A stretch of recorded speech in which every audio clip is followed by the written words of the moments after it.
কি আপনি মহিন্দা বৌঠানের মাঝখান দাঁড়িয়ে কি করছেন? আপনার কোনো জ্ঞান কমি নেই নাকি? সরে দাঁড়ান।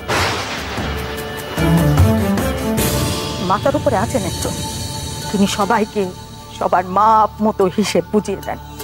আর তাই জন্যই তিনি তোমার কাছ থেকে তোমার মাকে, তোমার স্বামীকে ছিনিয়ে নিয়েছেন।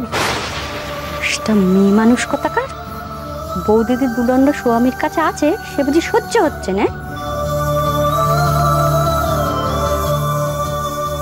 বিনোদ, একবার আমার ঘরে চলো না, একবার চলো। এখন আপনার সাথ মেটেনি মহেন্দ্র বাবু? না, মেটেনি, কোনোদিনও মিটবে না। সারাক্ষণ যে তোমাকে আরো কাছে পেতে ইচ্ছা করে বিনোদ। ওই ক্যামেরাটা আমি শুধু তোমার জন্য কিনেছি বিনোদ। তোমায় বলেছিলাম না তোমাকে আমার হৃদয়ের কাছে রাখবো। দেখবে এখন থেকে যখন আমি কলেজে থাকবো তখনও কিন্তু তুমি আমার কাছে থাকবে।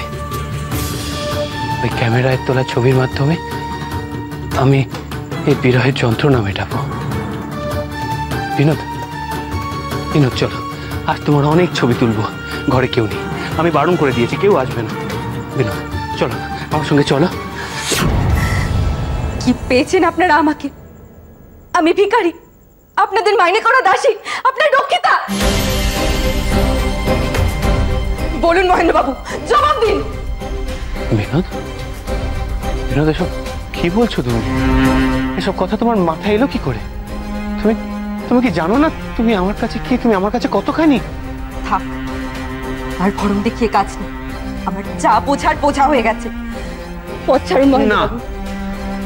পথ ছাড়বো না বিনোদ।